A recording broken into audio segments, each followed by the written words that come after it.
She was a virgin, demure, raised to fear pleasure.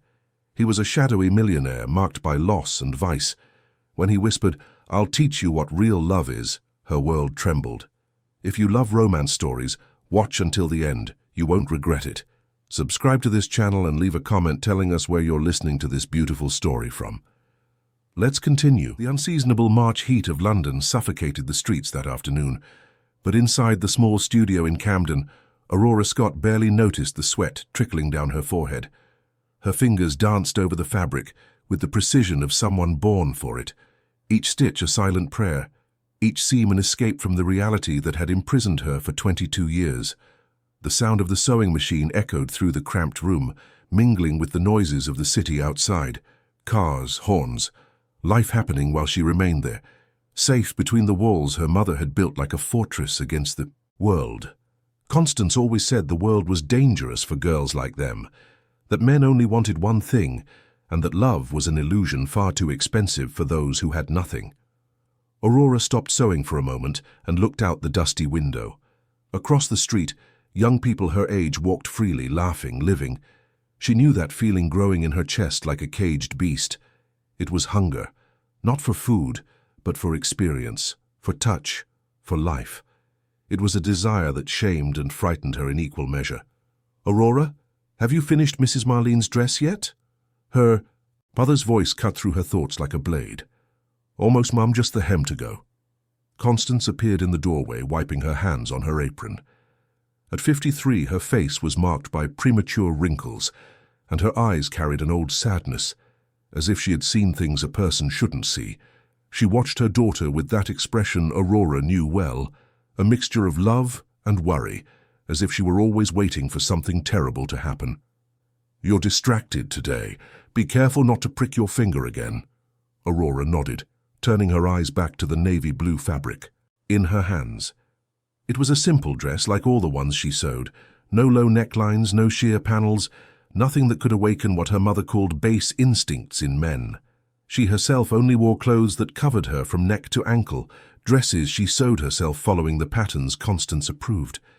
But lately, Aurora found herself wondering what it would be like to wear something different, what it would be like to feel the sun on her skin or the wind on her bare legs, what it would be like to be looked at with desire instead of pity or indifference. The phone rang, interrupting her dangerous daydreams. Constance answered with the cautious voice she always used when speaking to strangers.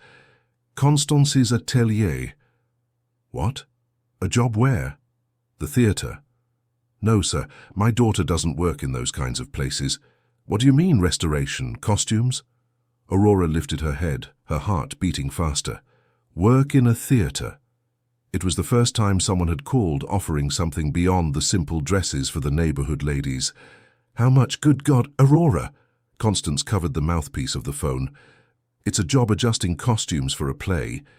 It pays very well, but it's in a theatre in the West End. You know how I feel about such places." "Mum, I need to work. The money from the dresses barely covers the rent." Aurora approached, her heart racing. For the first time in years, an opportunity to leave these four walls, to meet different people, to perhaps discover a piece of the world she only saw through windows. "Please," she murmured, touching her mother's arm. "It's just work. I can go and come back the same day." Constance studied her for a long moment, as if she could read the dangerous thoughts Aurora was trying to hide. Finally she sighed and returned to the phone.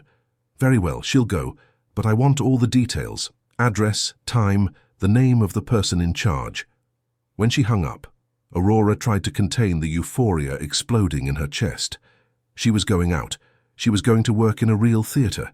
It was a small step, but for someone living in a gilded cage, any movement towards the door was a victory. "Aurora Scott," her mother said, using the stern tone she'd known since childhood. "The theatre is a place for lost people. Artists, bohemians, people with no morals. You go, you do the job, and you come back. You don't talk to anyone more than necessary. You don't accept invitations. You don't—" "I know, Mum. I won't do anything to make you worry." But even as she spoke, Aurora felt that hunger growing, that urge to discover who she could be if she weren't just the obedient daughter of Constance Scott. The next morning, Aurora woke before sunrise. She chose her most modest dress, grey, long-sleeved with a skirt down to her ankles, and tied her brown hair into a severe bun.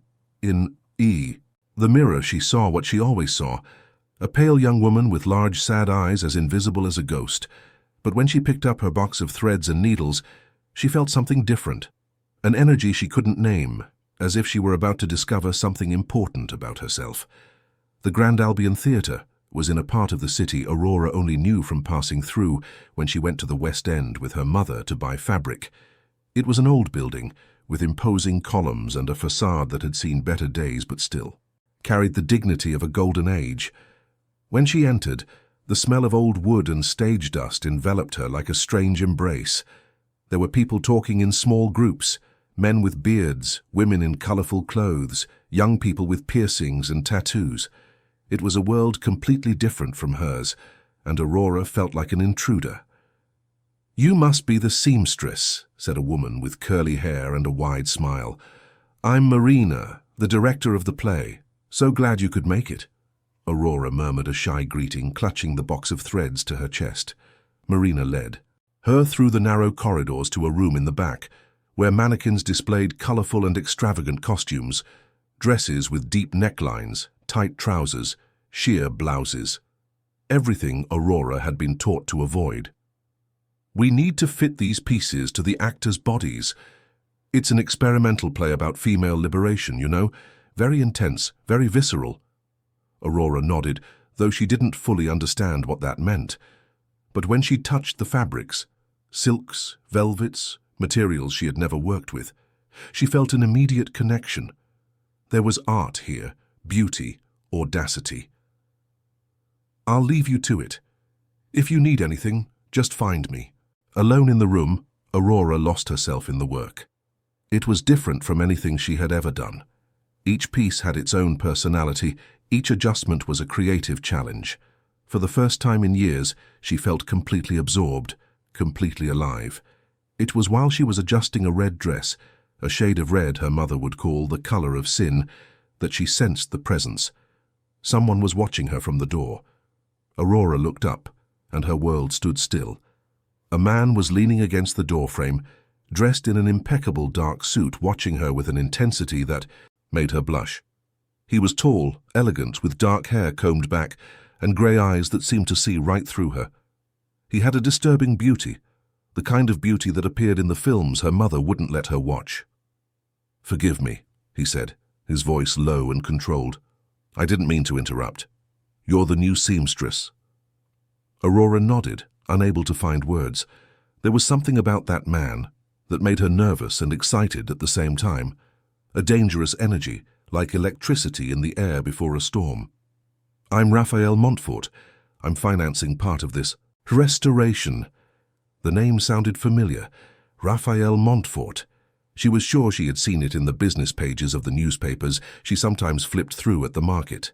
A powerful businessman, owner of several companies, always photographed at social events with beautiful, elegant women. "Aurora," she managed to murmur. "Aurora Scott." He approached, and Aurora could smell his masculine scent, something expensive, sophisticated, completely different from the simple smells she was used to. When he stood beside her, she could feel the heat emanating from his body. "Aurora," he repeated, as if testing the sound of the name on his lips. Her beautiful name, it suits you. She didn't know how to react to such a direct compliment. In her limited experience, men didn't compliment girls like her. Men didn't even notice her. "The work is looking excellent," Raphael continued, lightly touching the fabric of the dress she was holding. His fingers brushed against hers for a second, and Aurora felt a wave of heat shoot up her arm. "You have a special talent." "Thank you," she managed to whisper. Raphael studied her for a moment that seemed to last an eternity. There was something in his eyes, a hunger she couldn't identify, but which awakened something dormant deep in her belly. "I'd like to take you for a coffee after you're finished. I have some work proposals that might interest you." Aurora felt the world spin. A man like that, rich, powerful, impossible, was asking her for coffee? It had to be a misunderstanding. I don't usually... My mother." "Your mother?" Raphael arched an eyebrow, a half-smile playing on his lips. "How old are you, Aurora?" 22, she replied, ashamed of her own answer. "Then you're a grown woman, capable of making your own decisions." A grown woman. No one had ever referred to her like that. To her mother, to the world, she was just the obedient girl who sewed dresses and caused no trouble.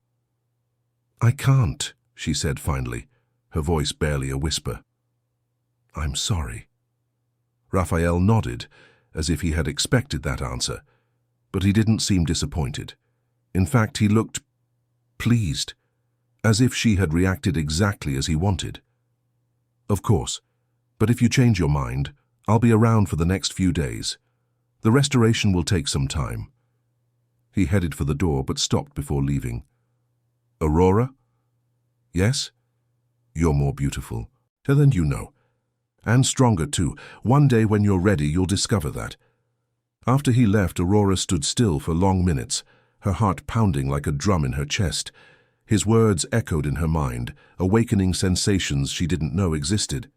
She looked at herself in the small mirror in the room and, for the first time, tried to see herself through his eyes.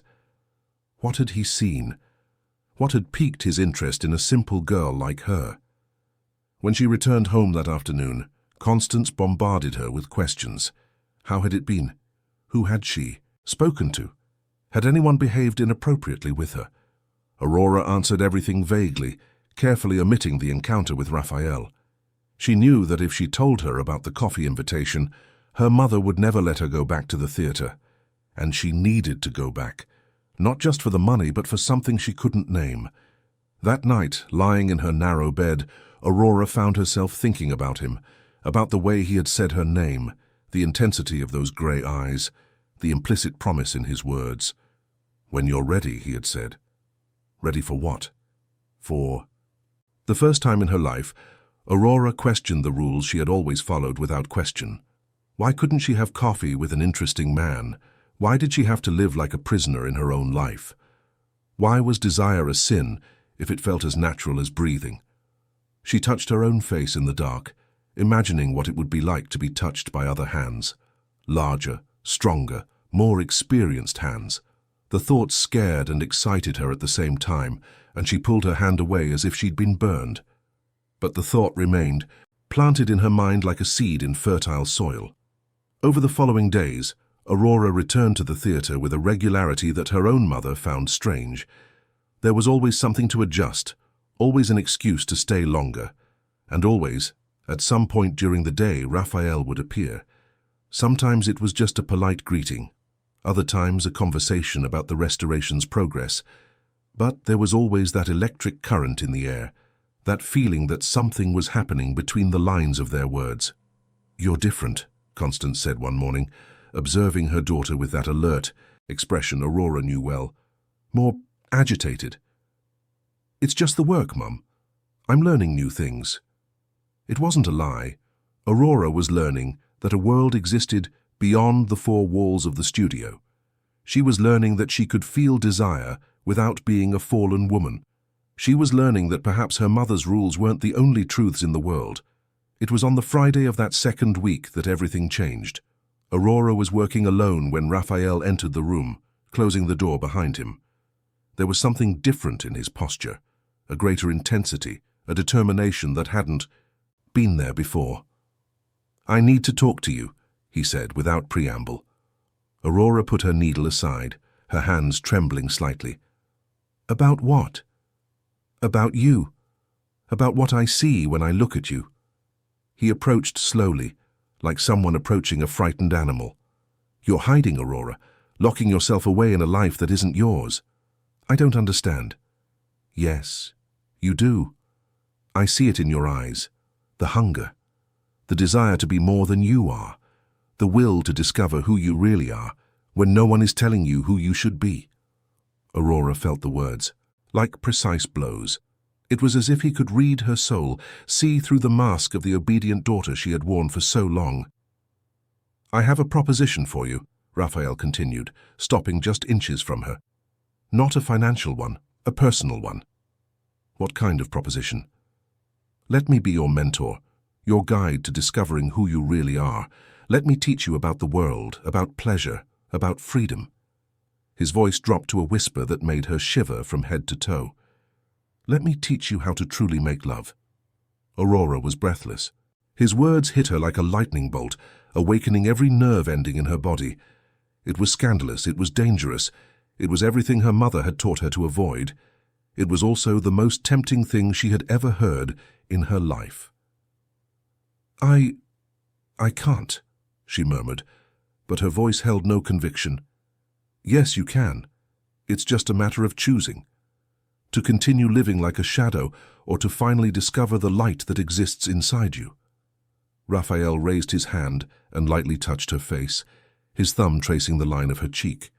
Aurora involuntarily closed her eyes, her entire body responding to that simple touch as if it were fire. "Think about what I'm offering, Aurora. It's not just sex. It's an awakening, a rebirth. It's the chance to become who you really are." When she opened her eyes, he was moving away, that mysterious half-smile on his lips. "You don't have to answer now, but when you're ready to stop hiding, find me. I'll be waiting." After he left, Aurora sat heavily in a chair, her legs too weak to support her. His words echoed in her mind like a dangerous mantra. Truly, make love. An awakening. A rebirth. For the first time in her life, Aurora Scott wondered what would happen if she said yes. And for the first time in her life, she wasn't sure the answer would be no. That night, Aurora couldn't sleep. She lay staring at the ceiling, replaying every word Raphael had said, every moment their eyes had met. His proposition echoed in her mind like an addictive song. Dangerous, seductive, impossible to ignore. Truly make love. She didn't even really know what that meant. Constance had only taught her that sex was a wife's duty, something women endured to have children and please their husbands. She had never spoken of pleasure, of desire, of discovery. It was as if that entire side of a woman's life was forbidden territory, marked with danger signs Aurora had never dared to cross. But now, with Raphael's words burning in her memory, she found herself wondering, what would it be like to be touched with tenderness? What would it be like to desire and be desired? What would it be like to awaken this part of herself that had been dormant for so long?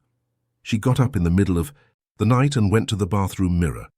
She released her hair from its tight bun, and it fell in soft waves over her shoulders. She unbuttoned the top buttons of her nightgown and observed the pale skin that appeared, imagining other hands there, other eyes. "Aurora, are you all right?" Her mother's voice from the other side of the door made her jump. "Yes, Mum, just getting some water. You've been agitated since you started this job at the theatre. I hope you're not getting involved with unsavory people." Aurora pressed her forehead against the cool door. If her mother only knew. If she knew that a man like Raphael Montfort had made such an indecent proposal, she would probably faint. Or worse, lock her in the house forever. "Of course not, Mum." But as she spoke, Aurora knew she was lying, not just to her mother, but to herself. Because no matter how much she tried to deny it, something inside her had already begun to awaken.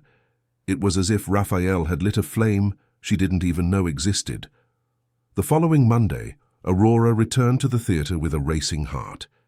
She had taken special care with her appearance. She had chosen the least severe dress she owned, slightly loosened her hair and even pinched her cheeks to give a little color to her pale face. Not that she was going to accept Raphael's proposition. Of course not. She was a good girl raised on Christian principles, but perhaps she could listen to him more closely, understand exactly what he meant. She spent the entire morning working on the costumes, but Raphael didn't appear. The disappointment she felt surprised her.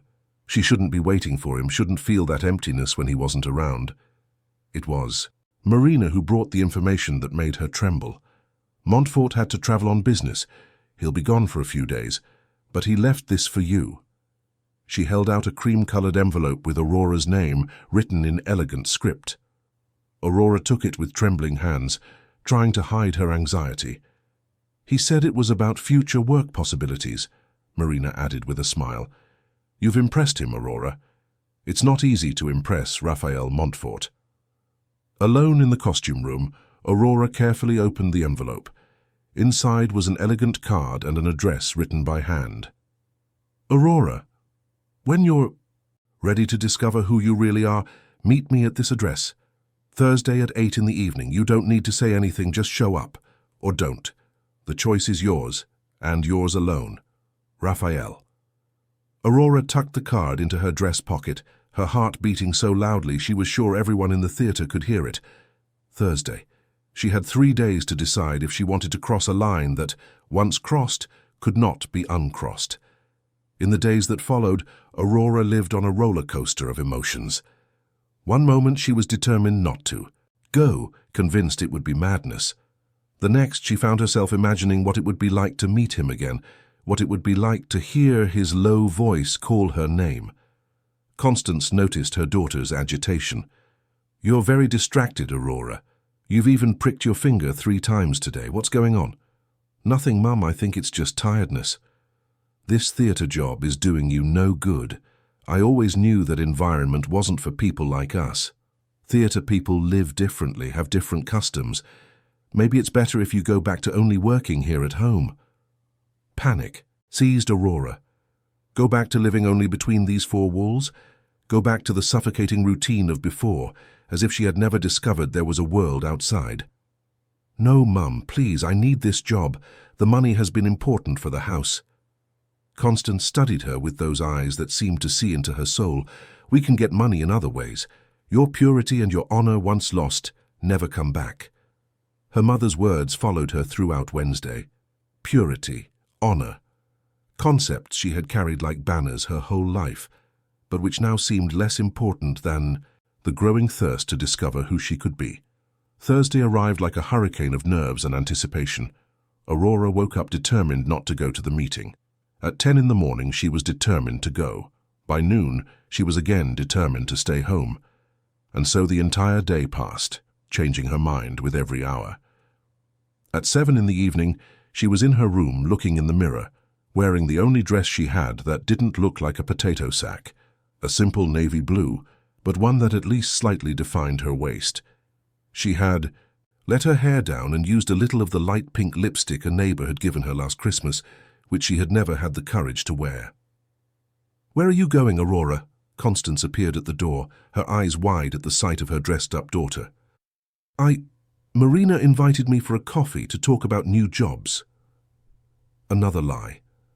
Aurora was becoming an expert at lying, and it scared her as much as it excited her. "At this time of night? What kind of coffee is that?" "Mum, it's only 8 o'clock and it's a Thursday. There's nothing wrong with it." Constance approached, touching her daughter's face with a tenderness that almost made Aurora give up on everything. "My daughter, you're all I have in this world. All that's good that I have left. If anything happens to you—" "Nothing's going to happen, Mum, I promise." Another promise Aurora wasn't sure she could keep. The address Raphael had given was in an affluent part of the city, on a tree-lined street where the houses were large and elegant. Aurora had never set foot in that part of the city, and she felt like an intruder walking on the well-kept pavements. The building in question was a discreet but clearly expensive residential block. Aurora stood on the pavement for long minutes, her heart hammering. There was still time to turn back. She could still pretend none of this was happening. But when she found herself pressing the intercom button, she knew the decision had been made a long time ago. Perhaps from the first moment she saw Raphael in the doorway of that room. Perhaps forever. "Aurora."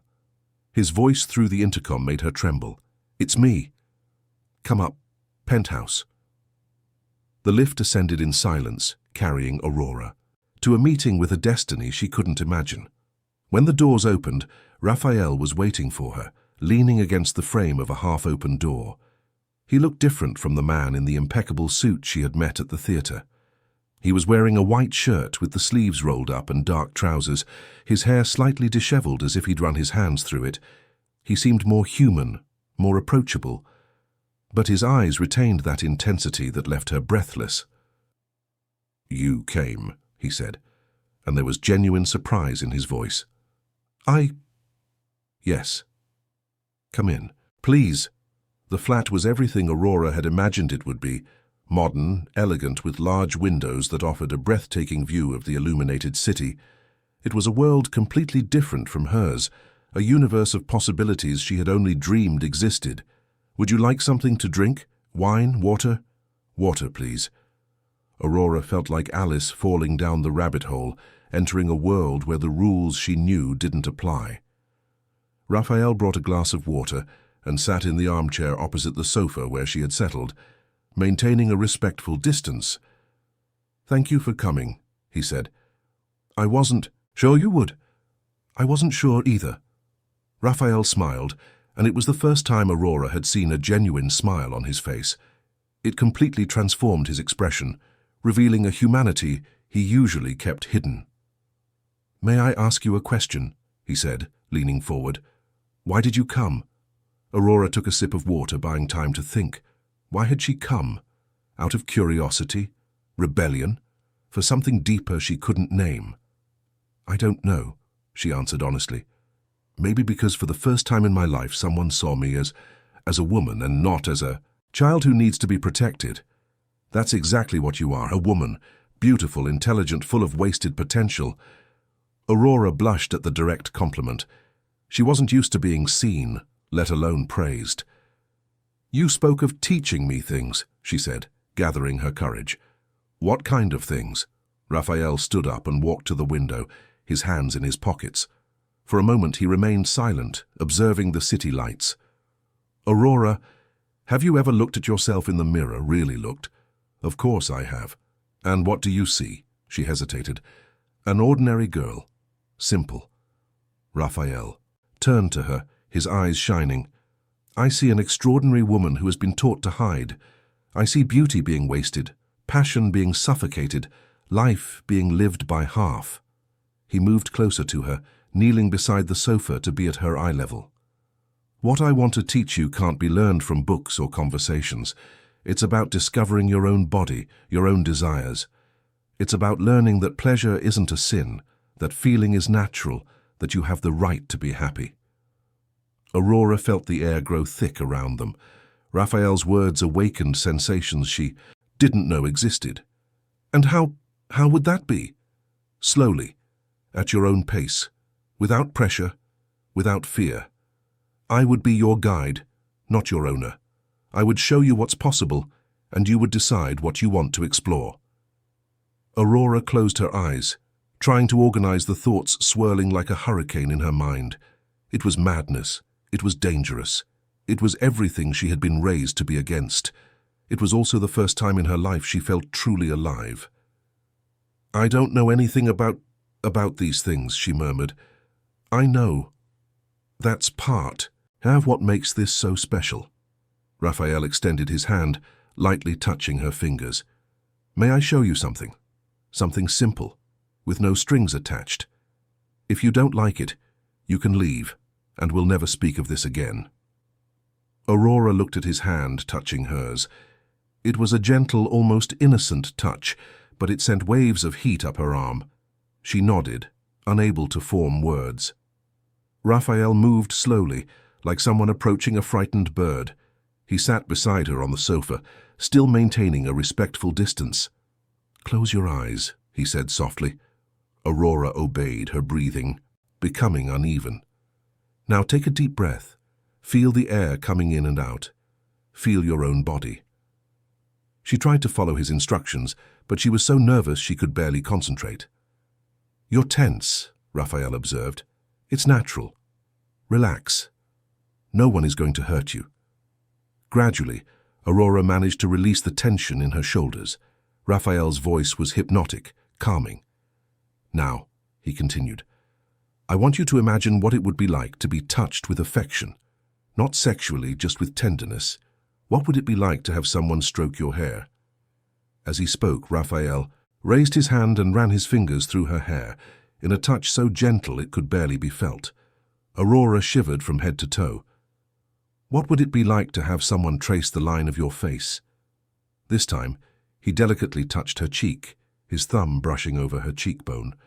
Aurora felt her legs go weak. What would it be like to be seen, truly seen, by someone who appreciates every detail of who you are. Aurora opened her eyes and found herself lost in his grey gaze.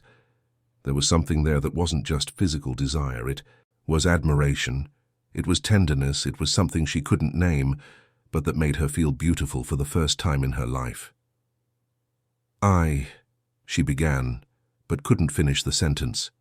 You are beautiful, Aurora, and strong, and you deserve to be happy.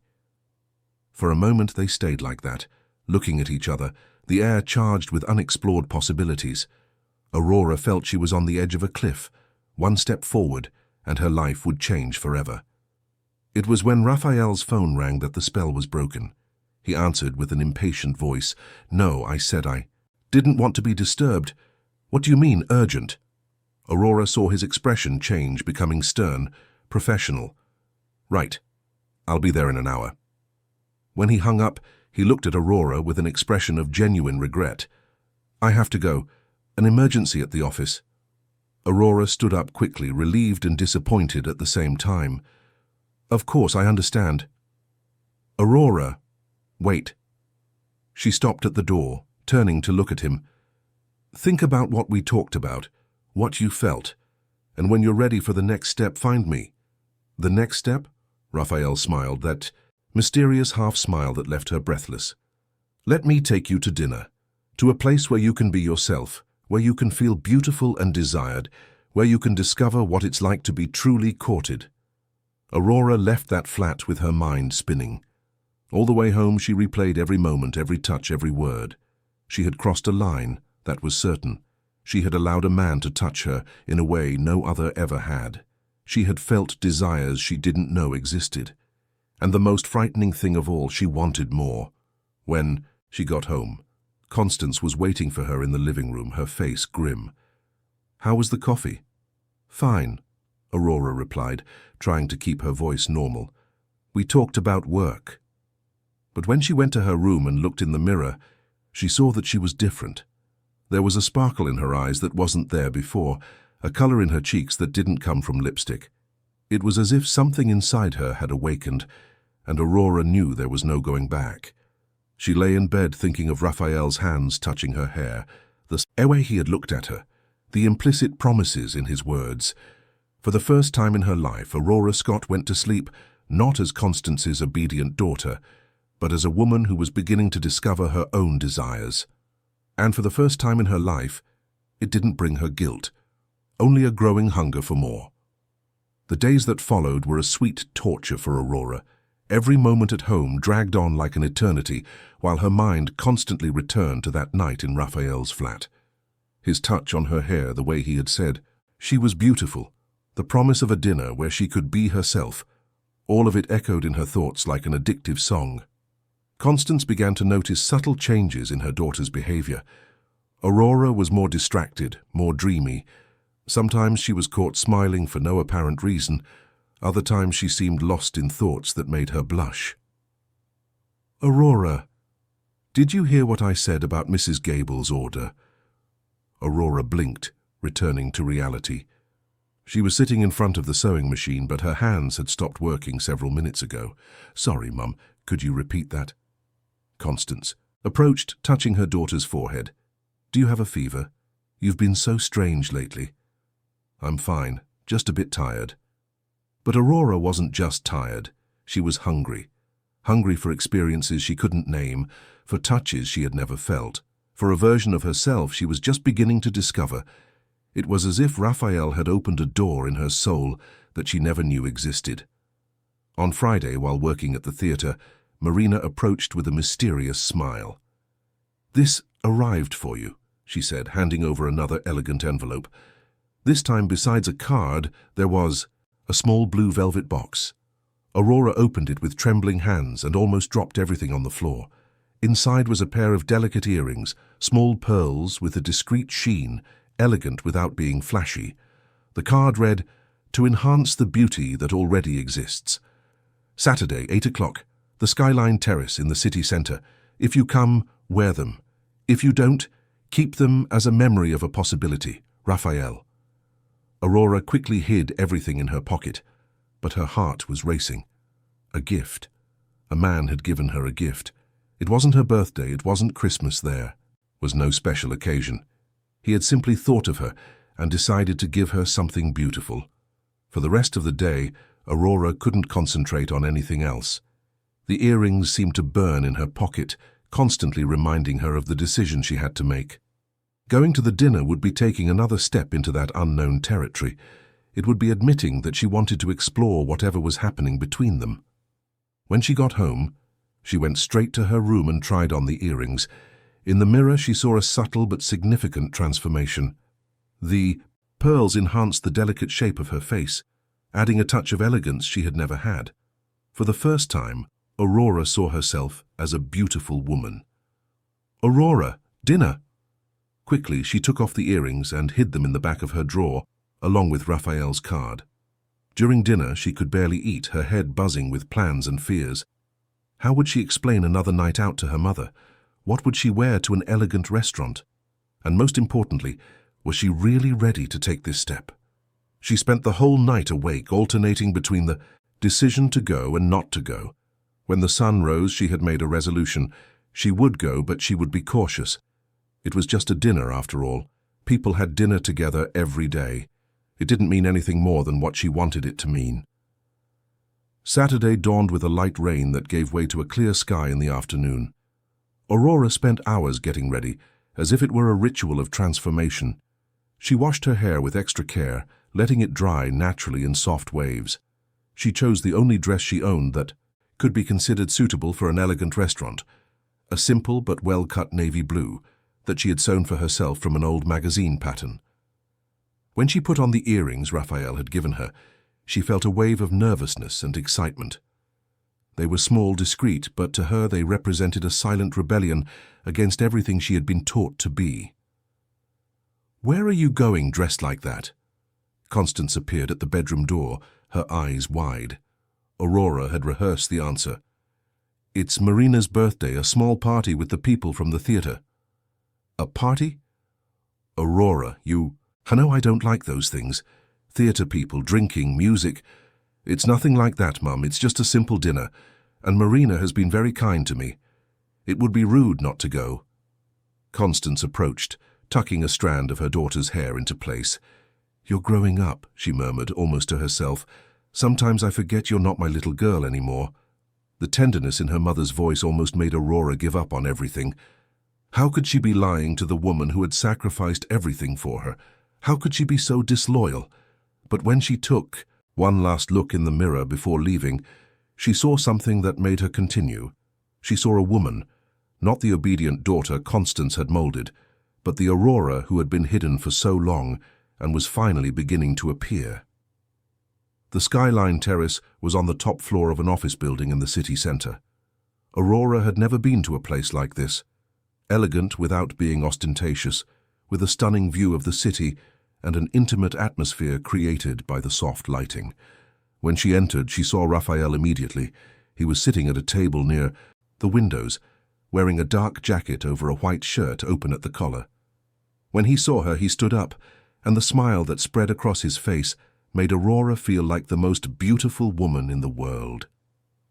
"You came," he said, leaning in to kiss her cheek lightly. The gesture was so natural that Aurora was almost not startled. Almost. "And you're wearing the earrings. They look beautiful on you." Aurora instinctively touched one of the earrings, blushing.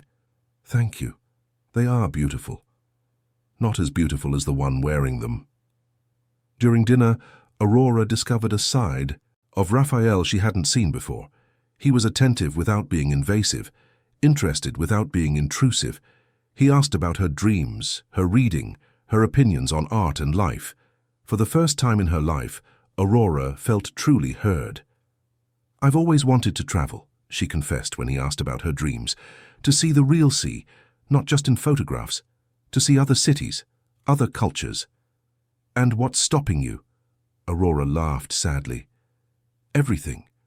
Money, family, fear." "Fear can be overcome," Raphael said, lightly touching her hand on the table. "The other things too. It's just a matter of deciding what you really want." "And you?" Aurora asked. Did you always know what you wanted? Raphael's expression changed subtly, as if a shadow had passed over his eyes. Not always. I lost some important people when I was young. It taught me that life is more fragile than we think, that we can't waste opportunities waiting for the perfect moment. There was a genuine sadness in his voice that touched Aurora deeply. For the first time, she saw vulnerability in the powerful man before her. "I'm sorry," she said softly. Raphael squeezed her hand lightly. "It's in the past. What matters is the present, this moment, with you." After dinner, Raphael suggested a walk through the city centre. The streets were bustling even on a Saturday night, full of couples and groups of friends enjoying the evening. Aurora felt a part of it for the first time. She was no longer the observer at the window, but someone living life. "Can I ask you a personal question?" Raphael said when they stopped in a small square lit by old-fashioned lampposts. Aurora nodded. "Why has a beautiful and intelligent woman like you lived hidden away for so long?" The question hit Aurora like a punch to the gut. No one had ever questioned her life in that way. No one had ever suggested she had choices she wasn't making. "It's not hiding," she said defensively. "It's protection. My mother went through difficult things. She just wants to protect me." "Protect you from what? From living? From feeling? From being happy?" Raphael's words echoed in her mind. Was that it? Was her mother protecting her from living? "She loves me," Aurora said, but her voice came out uncertain. "I'm sure she does, but sometimes, Aurora, love can be a prison when it comes with too much fear." They walked in silence for a few minutes, Aurora processing his words. It was as if Raphael was planting seeds of doubt in soil that had never been tilled before. "Can I show you something?" Raphael asked when they arrived in front of an art gallery that was open for a late-night exhibition. Inside, the walls displayed vibrant paintings, bold sculptures, photographs that captured moments of pure emotion. Aurora had never seen real art before, and she was mesmerized. "It's beautiful," she murmured, stopping in front of a painting of a woman dancing, her hair loose in the wind, her face radiant with joy. "This is how I see you," Raphael said, positioning himself behind her, full of life waiting to be released. Aurora felt the warmth of his body close to hers, his low voice in her ear sending shivers down her spine. When she turned, they were very close, so close she could see the golden flecks in his grey eyes. "Raphael, Aurora, may I kiss you?" The question caught her by surprise, not for what he was asking, but for how he asked, with respect, giving her the power to choose. She nodded, unable to form words. The kiss was unlike anything she had ever imagined it would be. Gentle, tender, exploratory. Raphael kissed her lips lightly at first, then more deeply when she didn't pull away. It was the first kiss of Aurora's life, and she finally understood why people wrote poems about it. When they separated, Aurora was trembling, not from fear, but from an emotion so intense she didn't know how to process it. "That was your first kiss," Raphael said, not as a question but as a statement. Aurora nodded, embarrassed. "It was perfect," he murmured, lightly touching her face. "You are perfect." All the way home, Aurora floated on a cloud of new sensations. The taste of Raphael's lips was still on her mouth. The memory of his hands touching her face still sent waves of heat through her body. When she got home, Constance was waiting for her in the living room, clearly worried. "Where have you been? It's almost 11. "The party went on a bit late, Mum. I'm sorry." Aurora tried to seem normal, but she knew she was radiating something different. She was sure her mother could see what had happened just by looking at her. "You're different," Constance said, approaching to examine her daughter's face. "There's something different in your eyes." Aurora looked away. "I'm just tired." "Aurora," Constance's voice grew serious. "You know you can tell me anything, right? If someone did something to you, if someone touched you inappropriately." "No one did anything, Mum. It was just a simple party." But as she spoke, Aurora unconsciously touched her lips, and Constance didn't miss the gesture. "Go to your room, we'll talk tomorrow." In her room, Aurora looked in the mirror one more time. She really was different. There was a light in her eyes that wasn't there before, a color in her cheeks that didn't come from makeup. It was as if Raphael's kiss had awakened something in her that had been sleeping for a long time. She carefully removed the earrings and stored them with his card. They were her little treasures, proof that that night had really happened, that it wasn't just a dream. She lay in bed, still tasting his lips, still feeling the warmth of his hands on her face. For the first time in her life, Aurora Scott had been kissed. She had been desired. She had felt like a real woman. And now that she had tasted this new world, she knew she could no longer live without it. On Sunday morning, Constance woke her earlier than usual. She had prepared coffee and scones, as she did on special days, but her expression was serious. "Sit here, Aurora, I need to talk to you." Aurora obeyed, her stomach tightening with nerves. "I wasn't born yesterday," Constance began, stirring her coffee without drinking. "I know when a woman has been kissed, and you were last night." Aurora opened her mouth to deny it, but her mother raised a hand. "Don't lie, your lips are swollen, you have a mark on your neck you tried to hide with your hair and your eyes. Your eyes are different." Panic seized Aurora. "Mum, I can explain." "Who was it?" "Some actor from that theatre. Some lecherous director."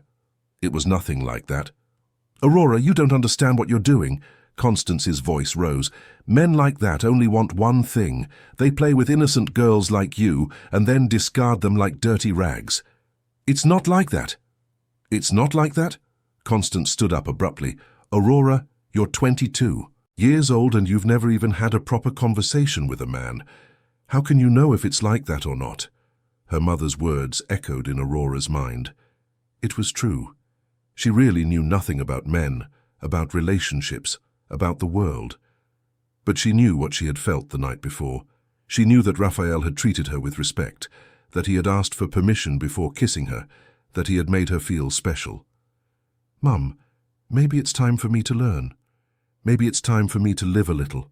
Constance stopped pacing and looked at her daughter as if she had uttered a blasphemy. "Live?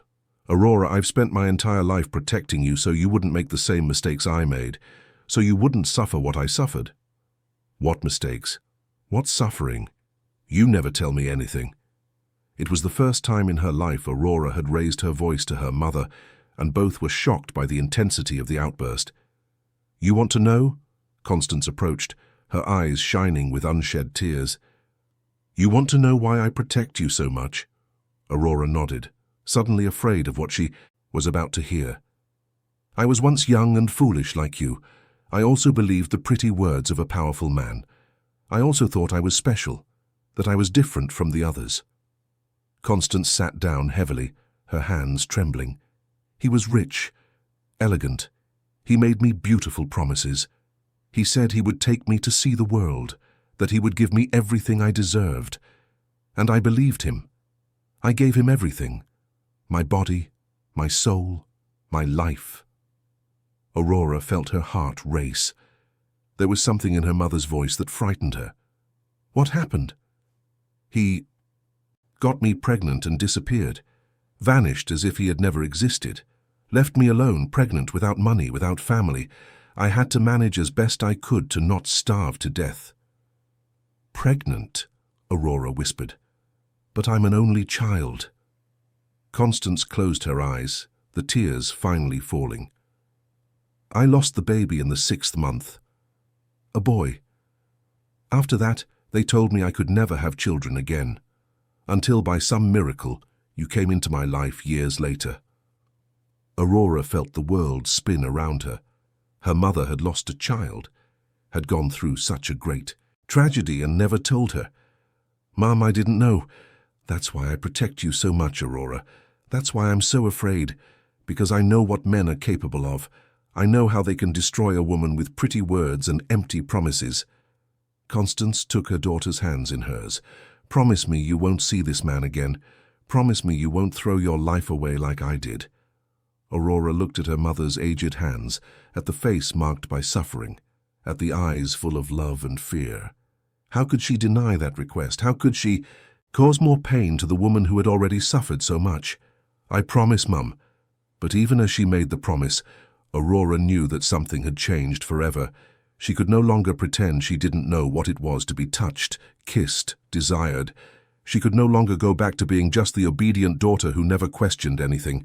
And deep in her heart, a dangerous question began to form. What if Raphael was different? What if not all men were like the one who had hurt her mother? It was a question Aurora knew she shouldn't be asking. But now that she had tasted freedom, she was discovering that some questions were impossible to silence. The weeks that followed were the most difficult of Aurora's life. The promise made to her mother weighed on her chest like a stone, but the memory of Raphael's kiss burned on her lips like fire. She tried to return to her old routine, sewing, obeying, living in the shadows, but she found she no longer could. It was like trying to put a bird back in its cage after it had tasted flight. At the theater, Raphael appeared constantly, but Aurora avoided being alone with him. When their eyes met, she would quickly look away, pretending to be absorbed in her work, but she felt the intensity of his gaze on her, felt the unasked question that hung in the air between them. "Are you all right?" Marina asked one Thursday afternoon. "You seem distant lately." "I'm fine," Aurora lied, concentrating on the ruffle she was making on a skirt. "Just very busy." But Aurora wasn't fine. She was being consumed by an internal war between what she had promised her mother and what her heart and her body desired. At night, lying in her narrow bed, she would find herself touching her own lips, remembering the kiss, imagining what would have happened if she hadn't promised to stay away from him. It was on a Friday that Raphael finally cornered her. Aurora was putting away her sewing materials when he entered the room, closing the door behind him. There was a determination in his eyes she hadn't seen before. "Enough," he said, without preamble. "Let's talk." "We have nothing to talk about," Aurora replied, avoiding his gaze. "Yes, we do. About what happened between us. About why you're avoiding me. About why you look scared every time you see me." Aurora closed her eyes, trying to find the strength to keep the promise made to her mother. It was a mistake. What happened? It shouldn't have happened. Raphael approached slowly, as he always did with her. "Look me in the eye and tell me it was a mistake. Look me in the eye and tell me you felt nothing when I kissed you." Aurora did as he asked, raising her eyes to meet his. And it was a mistake, because all the determination she had built up over the past few weeks crumbled the moment she found herself lost in that grey gaze. "I felt something," she whispered, her voice trembling. "But I can't anymore. I can't do this to my mother." "What does your mother have to do with this?" Aurora told him everything. The conversation with Constance, the story of the man who had abandoned her while pregnant, the fear her mother had that she would go through the same thing. As she spoke, she saw Raphael's expression change, moving through surprise, understanding, and finally something that looked like pain. "I see," he said when she had finished. "Your mother wants to protect you. It's natural. So you understand why I can't—" "No," Raphael interrupted her. "I understand her fear, but I don't agree. Aurora, you are not your mother. I am not the man who hurt her. Every story is different." Aurora shook her head. "I can't risk it. I can't hurt my mother like that." Raphael was silent for a long moment, studying her face. When he spoke again, his voice had an intensity that made her tremble. "Can I ask you a question? An honest question?" Aurora nodded. "Are you living your life or hers?" The question hit Aurora, like a punch to the gut. It was too simple and too complicated at the same time. Because it seems to me you've spent the last 22 years living her fears, paying for mistakes she made, being punished for decisions you never took." "It's not like that. Isn't it? Aurora, have you ever been allowed to dream, to desire, to imagine a future that is yours?" Raphael's words echoed in the room like gunshots.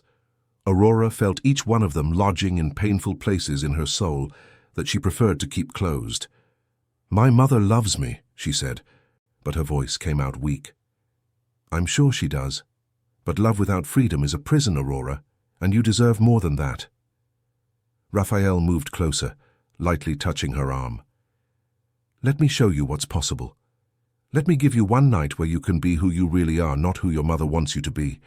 I can't. Yes, you can. It's just a choice. To choose for yourself, for the first time in your life. Aurora stared at him, her heart beating so hard she was sure he could hear it. There was so much desire. In those eyes, so much possible future, so much life waiting to be lived. One night, she murmured, hardly realizing she had said it out loud. One night, Raphael confirmed, relief evident in his voice. Saturday, my flat. Let me take care of you. Let me show you what it's like to be adored. Aurora nodded, unable to form words. She had crossed another line, made another decision that took her further away from the safe path she had always known. When she got home that afternoon, Constance immediately noticed something different. "You're glowing," she said, suspicious. "Why?" "I'm happy. The work at the theatre is going well." Constance studied her with those eyes that always seemed to see into her soul. "Aurora, you're not lying to me, are you?" Aurora's heart raced, but she managed to keep her expression neutral. "Of course not, Mum." But as she spoke, Aurora knew she was lying not just to her mother, but to herself. Because it wasn't just one night she wanted. It was a lifetime of nights like that. It was the possibility of being a version of herself she barely knew, but longed to discover. Saturday arrived shrouded, in a fog of nervousness and anticipation. Aurora spent the day in a state of constant anxiety, changing her mind about whether to go or not with every passing hour. Sometimes she was convinced it was madness, that she was betraying everything she believed in. Other times, she felt a deep certainty that this was necessary, that it was time to live for herself. When evening came, Aurora got ready with a care she had never taken with herself before. She chose the most beautiful dress she owned, a moss green that highlighted her eyes, and let her hair fall in natural waves. She put on the earrings Raphael had given her, and a little of the cheap perfume she had received last Christmas. In the mirror, she saw a woman she barely recognized. There was color in her cheeks, a sparkle in her eyes, an energy that radiated from within. It was as if she was seeing for the first time who she could really be. "Where are you going?" Constance appeared at the bedroom door, her expression immediately alarmed at the sight of her dressed-up daughter. Aurora had rehearsed the answer. "Marina is having some family trouble. I need to help her with some urgent things." "On a Saturday night?" "Family doesn't choose a time to have problems, Mum."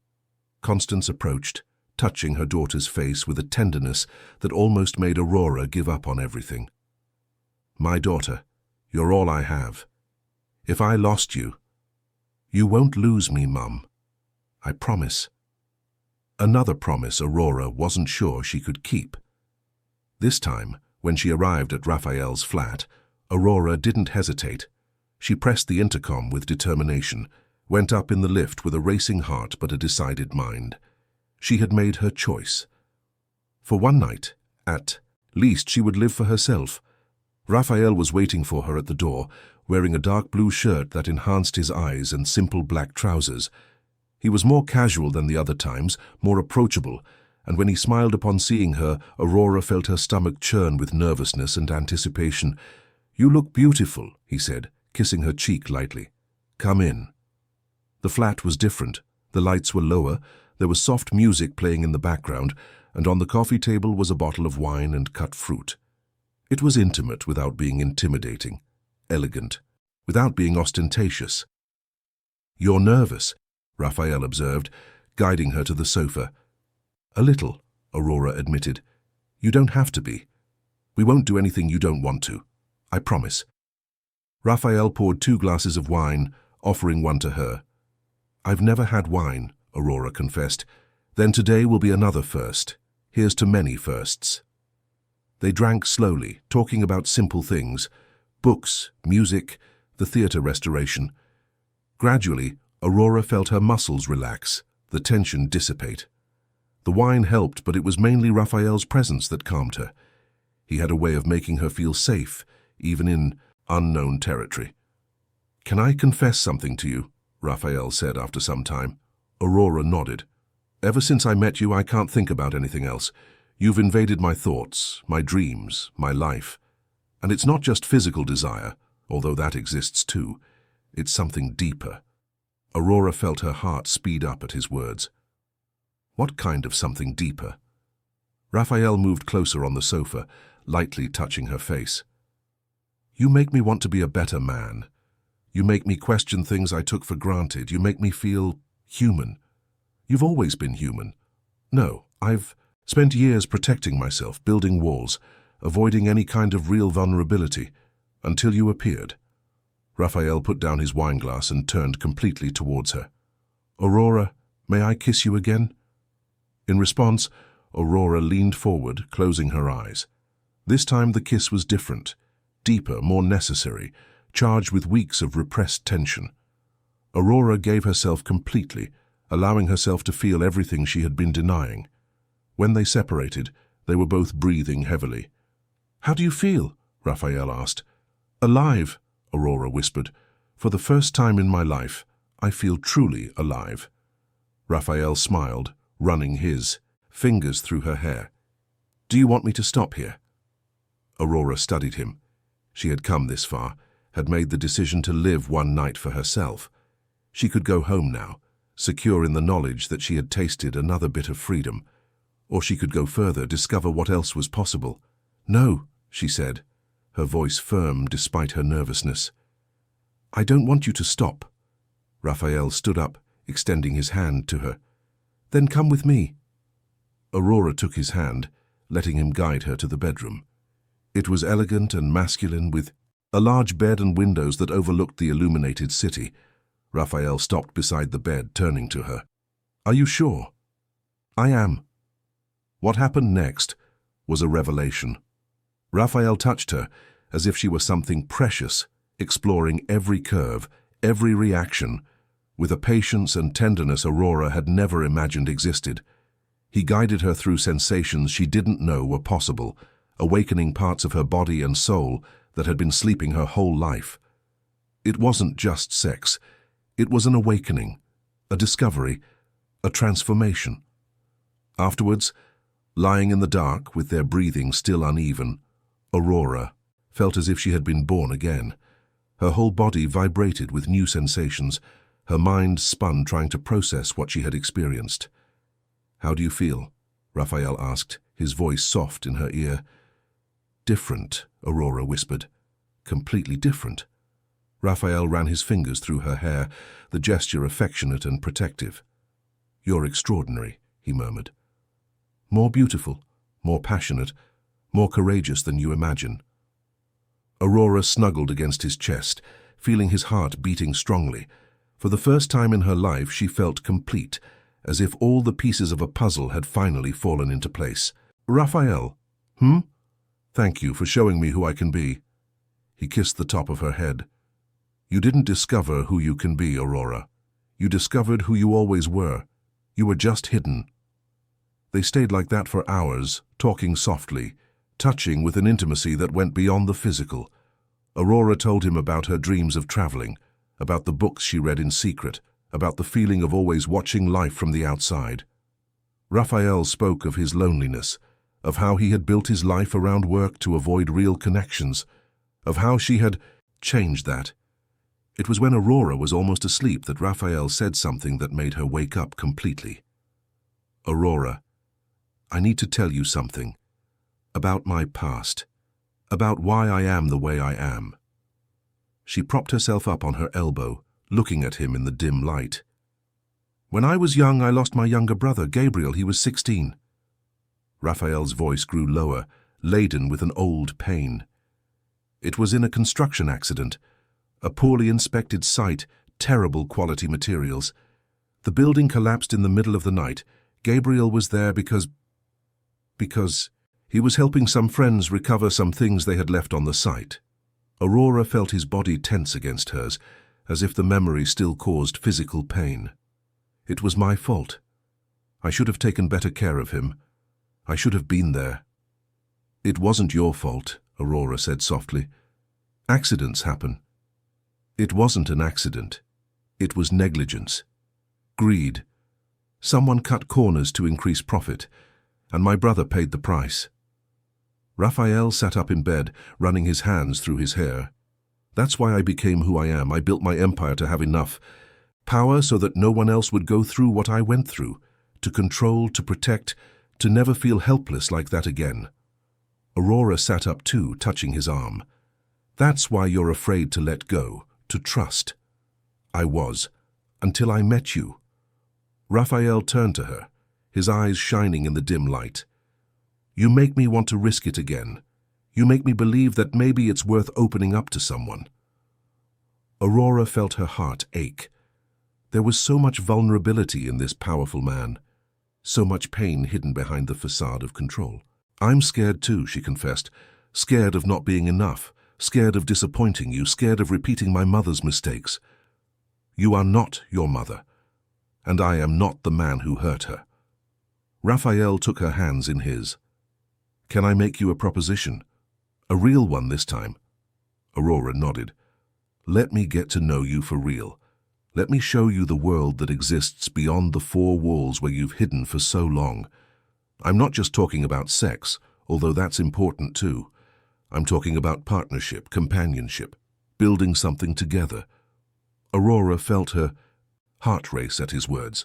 It was everything she had dreamed of but never dared to hope for. And my mother. We'll find a way.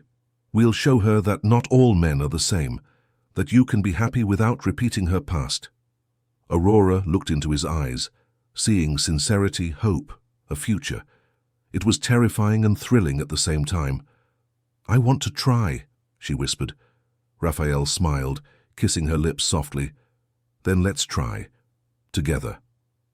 But as they kissed again, neither of them imagined that the past was already moving to meet them, and that some truths once revealed can change everything forever. On Sunday morning, when Aurora returned home, her body still vibrating with new sensations and her heart full of possibilities, she found Constance sitting in the kitchen with an expression she had never seen before. There were papers spread across the table, old photographs, and her mother's eyes were red as if she had cried all night. Sit here, Aurora, Constance said, her voice strangely calm. I need to show you something. Aurora approached, her stomach tightening with a bad feeling. What is this, Mum? Constance pushed one of the photographs towards her.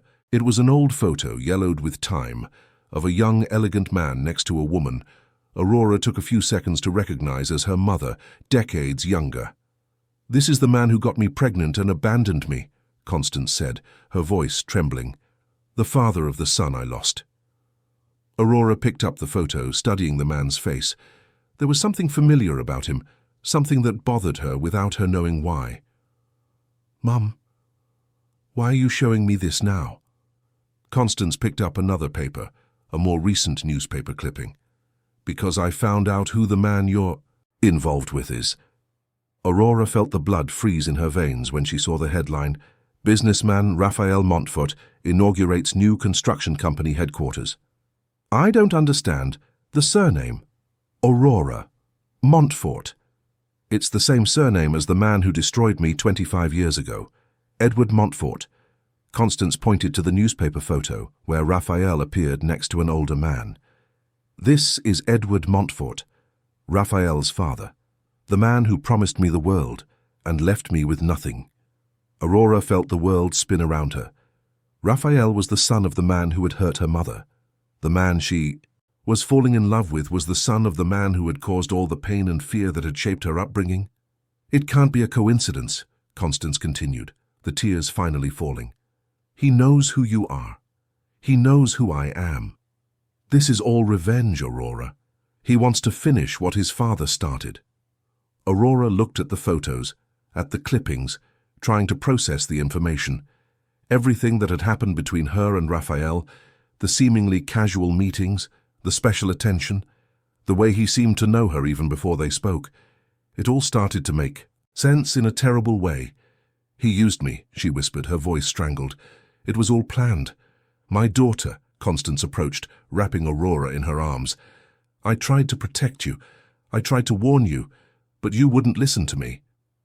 Aurora let her mother hug her, but her mind was spinning in another direction, because if it had all been a sham, if Raphael had planned everything from the beginning, then what had happened the night before, what she had felt, what he had said, Had it all been a lie? And if it had all been a lie, who was she really? The woman she had discovered in his arms, or the naive daughter who should never have trusted pretty words? For now she knew only one thing. Her world had collapsed again, and this time she wasn't sure she could get back up. Aurora couldn't sleep on Sunday night. She lay in bed staring at the ceiling, trying to understand how everything had gone wrong so quickly. The night before, she was in Raphael's arms, feeling complete for the first time in her life. Now she discovered that everything, every word, every touch, every promise, could have been part of a cruel game of revenge. The photos her mother had shown her wouldn't leave her mind. Edward Montfort was indeed very similar to Raphael, the same grey eyes, the same elegant posture, the same smile that could be charming or predatory, depending on the angle. If Raphael was that man's son, then he carried the blood of the one who had destroyed her family before she was even born. But there was something that didn't add up. The way Raphael had touched her the night before, the vulnerability in his voice when he spoke of his lost brother, the tenderness with which he had treated her, could all of that have been an act? Was it possible to be that good an actor? On Monday, Aurora went to the theatre like a ghost. She could barely concentrate on her work, her hands trembling as she tried to make simple stitches. Marina immediately noticed something was wrong. "Aurora, you're as white as a sheet. Did something happen?" "I'm fine," Aurora lied. "I just didn't sleep well." But she wasn't fine. She was shattered. And the worst part was that she didn't know if she was suffering from the betrayal or from the possibility of having lost something real. Because no matter how much she tried to deny it, the feelings she had developed for Raphael were true. And what if his were too? It was when she was packing her things to leave that Raphael appeared. Aurora felt her heart race just at the sight of him, a confused mix of anger, pain, and desire that made her nauseous. "Aurora," he said, approaching with that smile that used to melt her and now made her feel angry. "How are you? I've been thinking about you all day." "I know who you are," she said abruptly, watching his reaction. Raphael stopped walking, his expression subtly changing. "What are you talking about?" "Edward Montfort, your father, the man who destroyed my mother 25 years ago." Aurora saw the exact moment the mask fell from Raphael's face. It was as if a veil had been torn away, revealing something underneath that she didn't want to see. "Aurora, I can explain." "Explain what?" "How you found out who I was, how you planned all of this, how you pretended to be interested in me when it was all just revenge." The words came out like daggers, each one loaded with all the pain she was feeling. "It's not like that," Raphael said, trying to get closer. "Yes, I knew who you were when we met. Yes, initially there was curiosity about the daughter of the woman my father had known.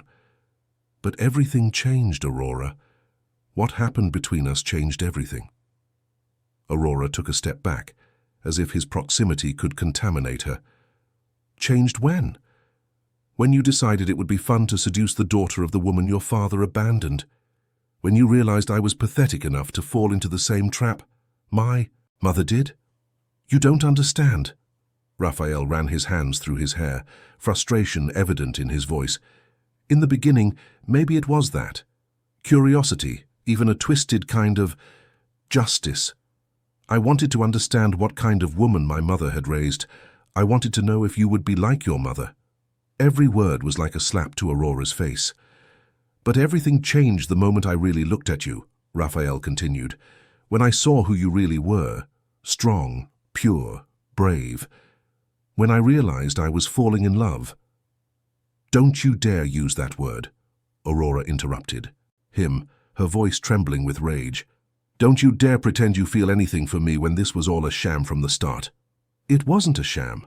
What happened last night, what we felt—" "What I felt," Aurora corrected, "because now I've discovered you're as good a liar as your father." The mention of his father made Raphael stiffen, his expression closing off. "My father made a terrible mistake," he said, his voice low and controlled. "Something that shames me to this day. But I am not him, Aurora, and you are not your mother." "No, then why?" Am I here repeating the exact same pattern? Why did I fall in love with the son of the man who destroyed my family? The words escaped before Aurora could stop them. She had confessed she had fallen in love with him, and now she couldn't take it back. Raphael took a step forward, his eyes shining. You fell in love with me. It doesn't matter, Aurora said quickly, because I've discovered what kind of man you are. I've discovered you're capable of lying, of manipulating, of using an innocent woman to settle old scores. Aurora, please, let me explain. Better? Let me tell you the whole truth. The truth. Do you even know that word? Aurora picked up her bag and headed for the door, but Raphael blocked her path. Get out of my way. Not until you hear me out. I have nothing more to hear from you. Yes, you do. About how I felt when I kissed you for the first time, about how you've changed my entire life in a matter of weeks, about how I spent the whole night thinking about how I could make you happy for the rest of my life. Aurora felt tears burning in her eyes, but she wasn't going to give him the satisfaction of seeing her cry. Pretty words, just like your father must have said to my mother. I am not my father. Raphael's outburst echoed through the room. It was the first time she had seen him lose control, and for a moment, Aurora saw something genuine in his eyes. Pain, frustration, desperation. I've spent my whole life trying not to be like him, Raphael continued, his voice lower but still intense. Trying to be better, more honest, more decent. And when I found you, I thought maybe I could really be different. But it all started with a lie. It started with a lie, yes, but it ended with me truly in love. And that has to mean something. Aurora stared at him for a long moment. There was sincerity in his voice, a vulnerability that seemed real. But how could she trust again? How could she believe anything he said after discovering it had all started as a game? It means you're an even better manipulator than I thought, she said finally. This time it was Raphael who recoiled as if he had been slapped. Very well, he said, his voice returning to that controlled tone she had known on the first day. If that's what you think of me, if that's what you choose to believe, then I have nothing more to say. Raphael moved away from the door, allowing her to pass. I just want you to know one thing, Aurora. What happened between us was real, at least for me. And when you can see past your anger and your fear, maybe you'll realize I never lied about what I feel for you. Aurora left the room without looking back, but she could feel his eyes on her as she walked away. It was only when she reached the street that she could release the tears she had been holding back for so long. The days that followed were the most difficult of Aurora's life. Constance tried to console her, repeating that she had made the right choice, that she had gotten away before it was too late. But Aurora didn't feel relieved. She felt destroyed. Because as much as she tried to hate Raphael, as much as she repeated to herself that it had all been a lie, she couldn't forget the way he had touched her, the tenderness in his voice when he spoke of the future they could have together. She couldn't forget how complete she had felt in his arms. You did the right thing, Constance would say every night. Men like the Montforts don't change. They're predators by nature. Aurora would nod, but deep in her heart, she began to question if her mother was right. Because if Raphael was truly a predator, why did he seem so hurt when she rejected him? Why hadn't he tried to force her or blackmail her? It was on a Thursday, 2 weeks after the confrontation, that Aurora received a call that would change everything again. It was Marina, and her voice was tense. Aurora, you need to come to the theater, now. Why? Did something happen? It's about Raphael, and about his brother. Aurora felt her heart race. His brother? I don't have a brother. Just come, please. There are things you need to know. When Aurora arrived at the theater, she found Marina in the costume room with an older woman she didn't know. Aurora, Marina said, this is Isabel, Gabriel Montfort's mother, Raphael's brother, who died years ago? Aurora frowned. I don't understand. Why does she want to talk to me? The woman approached, her eyes red from recent crying. Because I found out who you are, child, and I need to tell you the truth about what happened to my son. Isabel Montfort was an elegant woman, but with an air of permanent sadness that Aurora recognized immediately. It was the same expression she saw on her own mother's face, the mark of someone who had lost a child. "Your Raphael told me about you," Isabel said, "about how he fell in love with you, but he also told me you found out about his father and your mother." Aurora nodded, still not understanding where this was going. "What he didn't tell you, because he probably doesn't know, is the whole truth about Gabriel's death." Isabel sat down heavily in a chair, as if the words she was about to say were physically painful. Gabriel didn't die in the collapse that Raphael thinks. Not directly, at least. "What do you mean?" "Gabriel was in love with a girl from the slums, a girl whose brother had died in the very collapse that Edward had caused with his shoddy construction." Aurora felt the blood freeze in her veins. There was something in Isabel's voice that foreshadowed a terrible revelation. "The girl's name was Constance," Isabel continued, "and she was pregnant with Edward's child at the time." "No," Aurora murmured, but she already knew what was coming. Gabriel found out about his father's affair, about how he had abandoned a pregnant Constance. He was furious, confronted Edward, said he was going to find the young woman to apologize on behalf of the family, to help her in some way. Isabel wiped away the tears streaming down her face. "Edward forbade it, said he wouldn't allow any more scandals. They fought a nasty, violent fight. Gabriel left the house saying he was going to do the right thing, regardless of what his father said."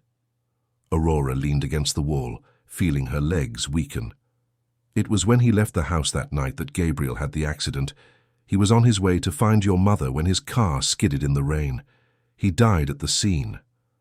The silence that followed was deafening. Aurora tried to process what she had heard, tried to understand the implications of those words. "Are you saying that Gabriel died because he was trying to help my mother?" "I'm saying that Gabriel died because he wanted to do what his father hadn't. He wanted to take the family's responsibility for Edward's mistakes." Isabel stood up, approaching Aurora. "And I'm saying that Raphael never knew this. He grew up thinking his brother's death was his fault, that he should have taken better care of Gabriel.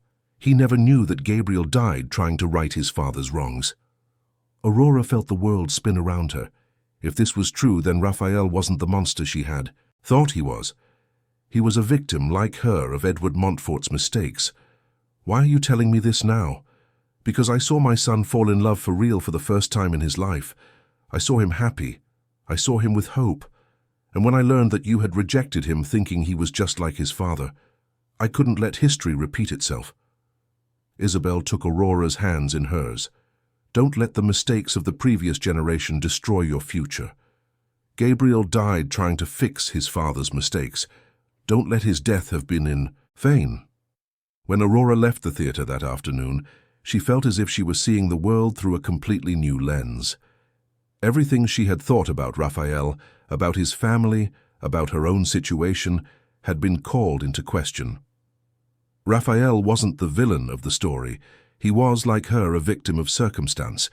And if he truly loved her, if his feelings were genuine, then she had made a terrible mistake by rejecting him in that way. But how to fix it? How to go back after everything she had said?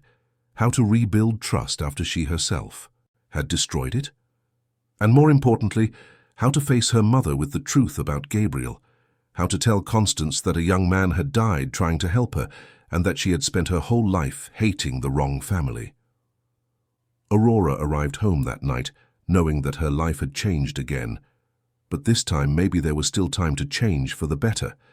The conversation with Constance was one of the hardest of Aurora's life. She told her everything Isabel had revealed, saw disbelief give way to understanding, and then to pain.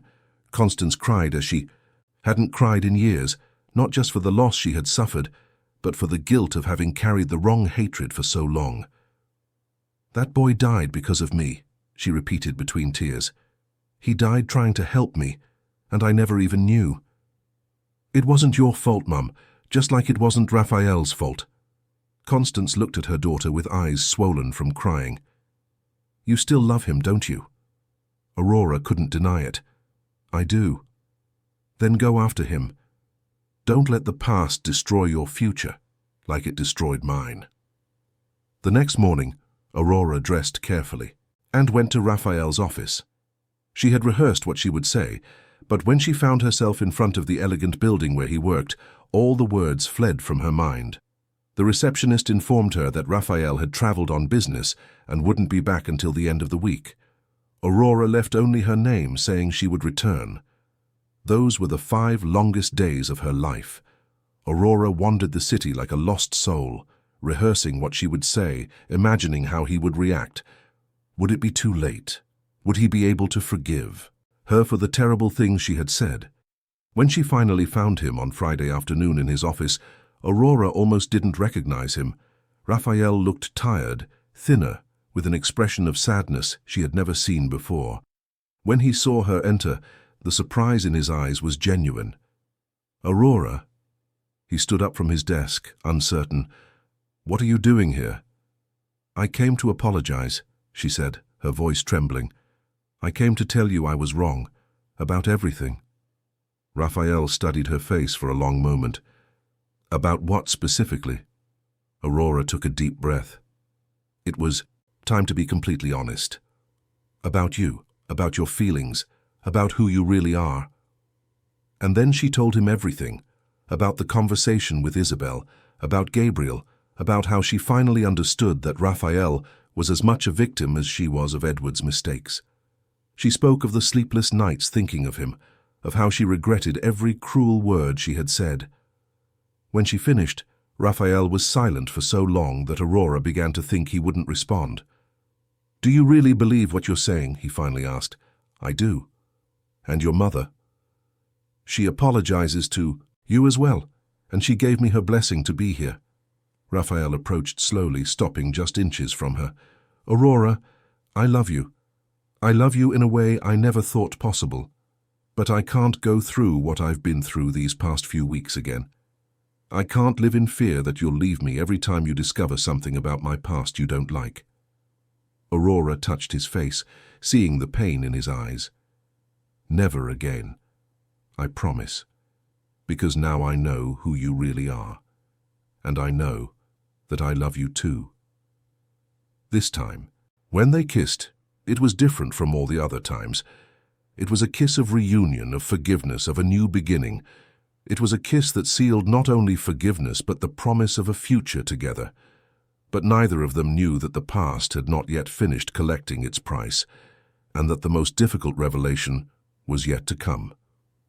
3 months had passed since their reconciliation, and Aurora discovered that happiness was something that needed to be learned. After a lifetime of living in the shadows, being in the light of Raphael's love was an experience that transformed her every day. They had decided to take things slowly, to build trust brick by brick. Raphael courted her like a gentleman from a past century. Flowers every week, romantic dinners, walks through the city she was finally getting to know. Aurora flourished under this attention, discovering parts of herself she never knew existed. Constance, surprisingly, had embraced her daughter's relationship with an intensity that was almost comical. As if to make up for years of overprotection, she now encouraged Aurora to go out, to live, to be happy. She had even accepted Raphael's invitations to have dinner at their home, where the 2 most important people in Aurora's life, he and her mother, were developing a cautious but genuine friendship. "He's different from his father," Constance had said one night after Raphael had left. "He has kindness in his eyes, and he truly loves you." Aurora was radiant. For the first time in her life, she felt that all the pieces of her existence fit together perfectly.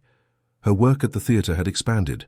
Raphael had introduced her to other directors, and she now had more orders than she could handle. She was even thinking of renting a larger space, of turning her passion for sewing into something truly significant. It was on a Thursday in September that everything changed again.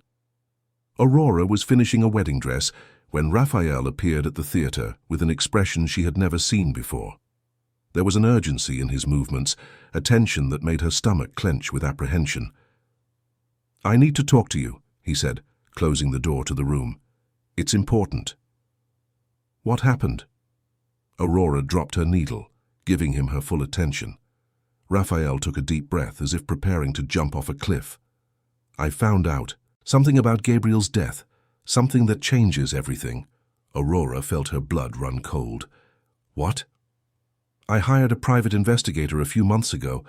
I wanted to better understand the circumstances of his death, to make sure there was nothing I could have done differently. Raphael began to pace the room, his hands in his pockets. What he discovered...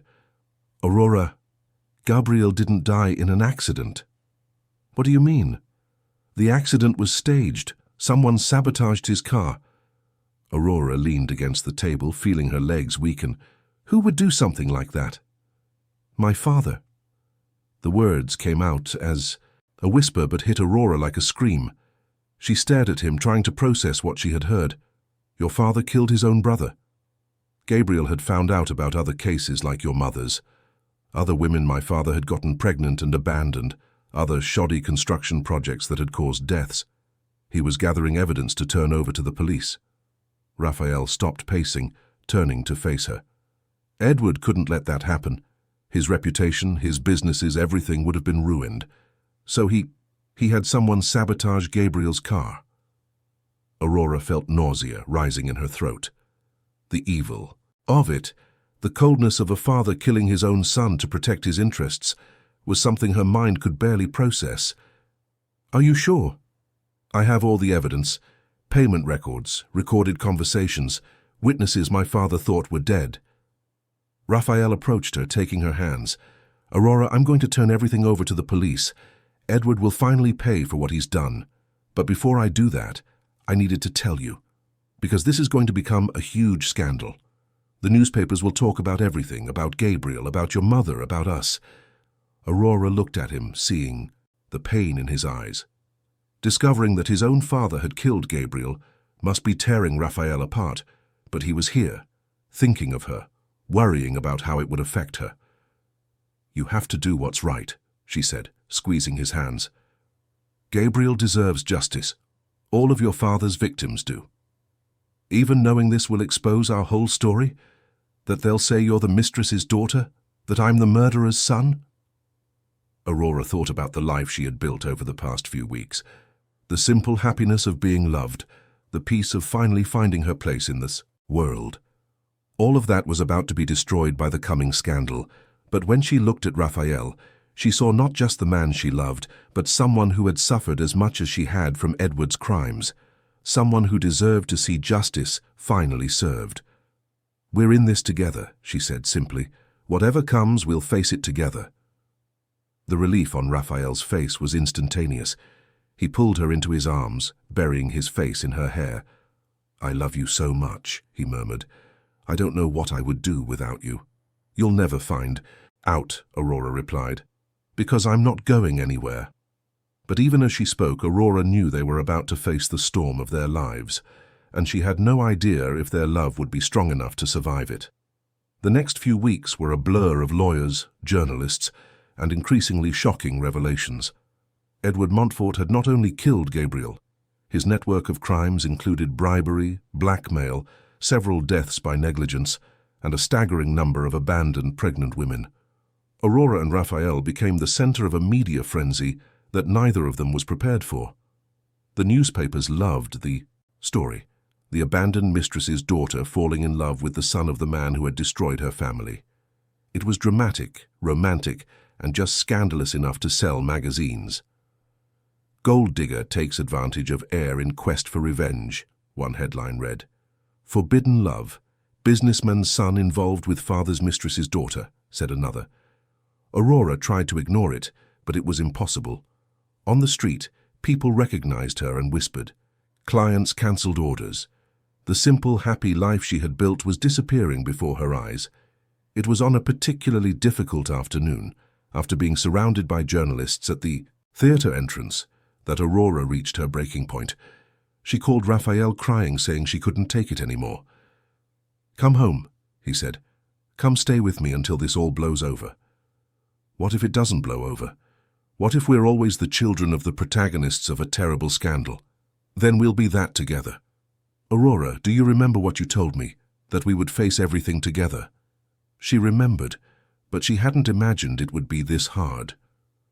That night, in Raphael's flat, they talked about running away, traveling to another country, starting a new life where no one knew their story. Raphael had enough money for them to live comfortably anywhere in the world. "We could go to France," Raphael said, stroking her hair as they lay on the sofa. "Or to Argentina. Start from scratch, just the two of us." It was tempting.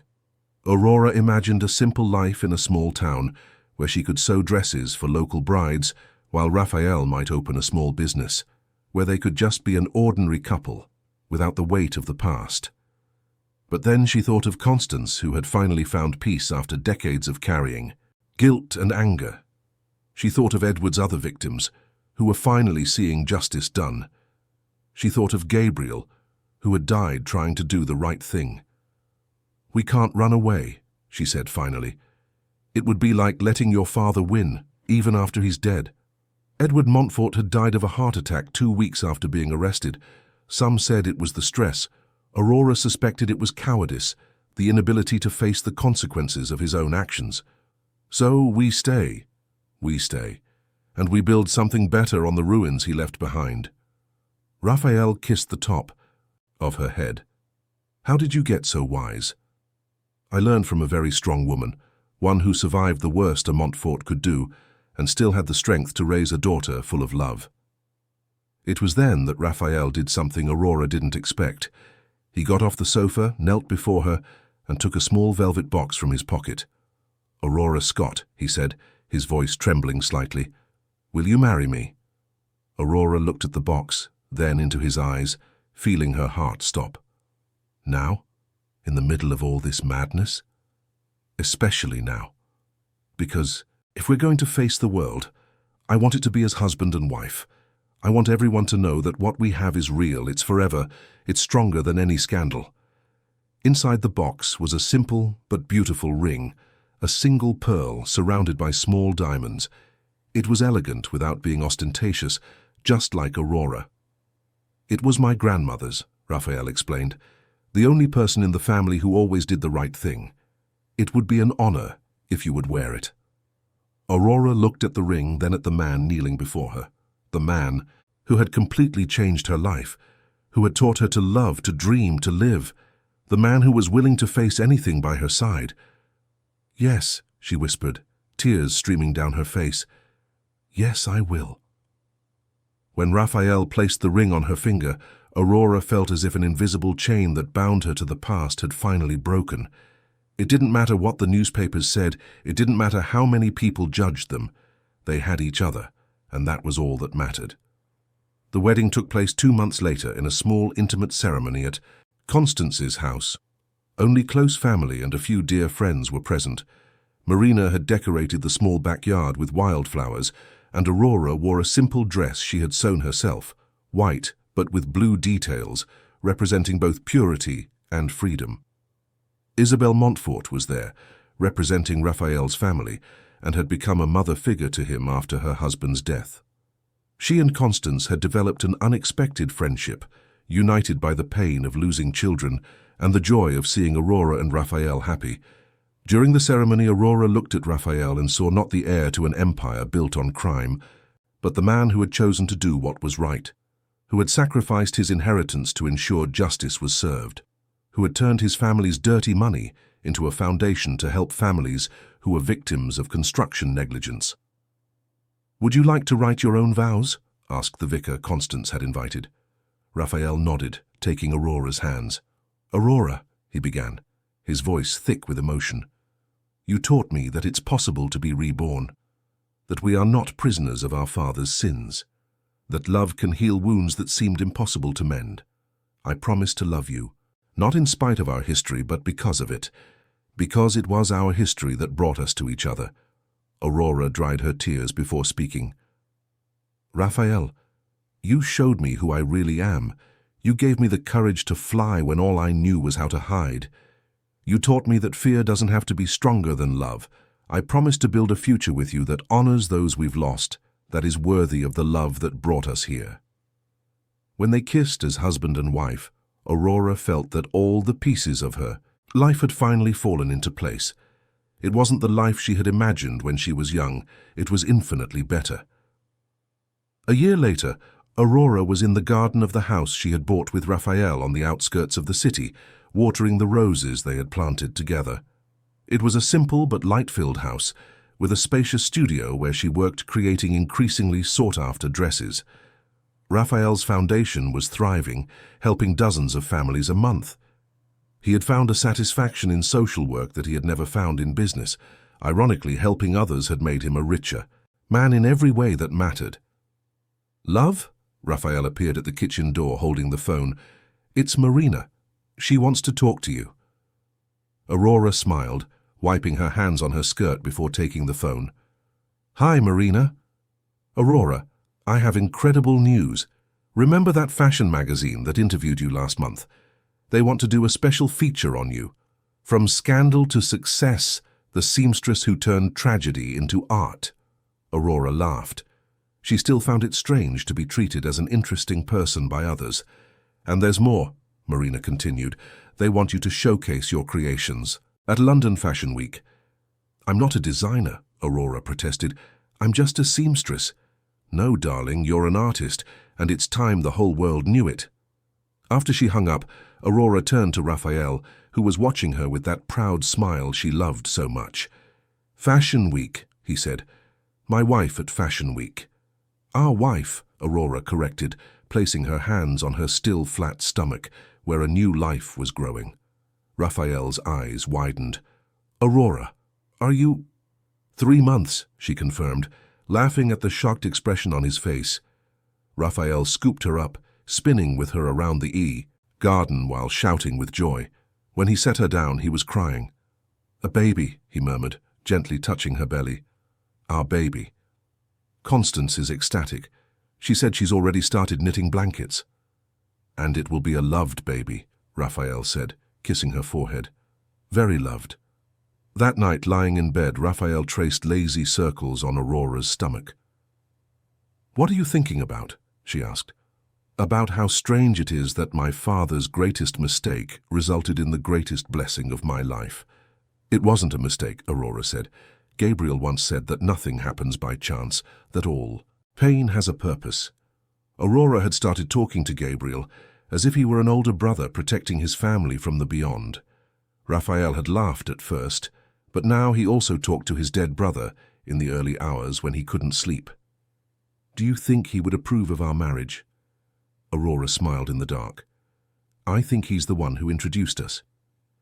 2 years later, Aurora was backstage at Fashion Week, holding her 10-month-old daughter while watching her creations go down the runway.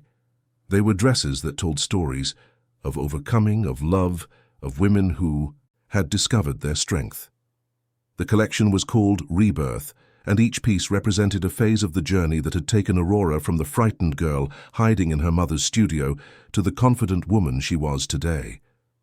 "Mummy's famous," she whispered to little Hope, who was happily drooling on the collar of Aurora's dress. Raphael appeared beside her, slipping his arm around her waist. "How do you feel?" "Complete," Aurora replied, watching the model wear her final dress, a white one with blue details that represented her own wedding journey. Finally complete. When they went out to greet the audience, Aurora saw familiar faces in the crowd. Constance, radiant with pride, Isabel applauding enthusiastically, Marina crying with emotion, clients who had become friends, women who had found strength in her creations. And in the midst of them all, Raphael's eyes, shining with a love that had grown and strengthened through every storm they had faced. That night, at the party celebrating the success of the show, a journalist approached Aurora. "Mrs. Montfort, what does it feel like to have won? To have overcome all the scandal and built a successful life?" Aurora looked at Raphael, who was talking animatedly with Isabel about plans to expand the foundation. She looked at Constance, who was holding her granddaughter with the affection she had never been able to give the son she lost. She looked at all the people she loved gathered on a night of celebration. "I haven't won anything," she said finally. I've learned that we are not defined by the mistakes of those who came before us. That love can turn even the worst tragedies into blessings, that it's possible to build beauty on any kind of ruin. And if you could go back in time, would you change anything?" Aurora thought about the question. Would she change the pain her mother had gone through? Save Gabriel? Avoid all the suffering that had led to this moment. No, she said after a moment, because everything that happened, all the tears and all the pain, brought us here. And here is exactly where we are supposed to be. Later, when everyone had gone and they were alone at home, Aurora and Raphael sat in the garden watching the stars. Hope slept peacefully in her mother's arms, and Raphael held Aurora's hand, playing absently with her wedding ring. "I can't believe we started with so much pain," he murmured. "All the best stories start that way," Aurora replied. "Pain teaches us to value joy." "And what joy?" Raphael said, kissing her temple. "What an absurd joy is ours." Aurora smiled, thinking of the journey that had brought them here. From the frightened virginal girl to the mature, secure love they now shared. From the initial lies to the absolute truth they lived. From fear to the courage to face anything together. "Raphael." "Thank you." "For what?" Aurora turned to look at him, seeing the man who had completely transformed her life. "For teaching me how to truly make love." Raphael smiled, that smile that had won her over from the very first day. "No, my love, you taught me. Because truly making love isn't about technique or experience. It's about total surrender. It's about choosing the same person every day, even when it's hard. It's about building something bigger than the two of us, together." And there, under the stars, with their daughter sleeping in her arms and the man she loved by her side, Aurora Scott Montfort knew she had found not just love but her own happy ending. A happy ending that had begun with the most unlikely words, "I will teach you how to truly make love." And he had. Not just about sex or pleasure, but about the kind of love that transforms, that heals, that builds futures on the ashes of the past. The kind of love that is worth every tear, every fear, every moment of doubt. The kind of love that lasts forever. The end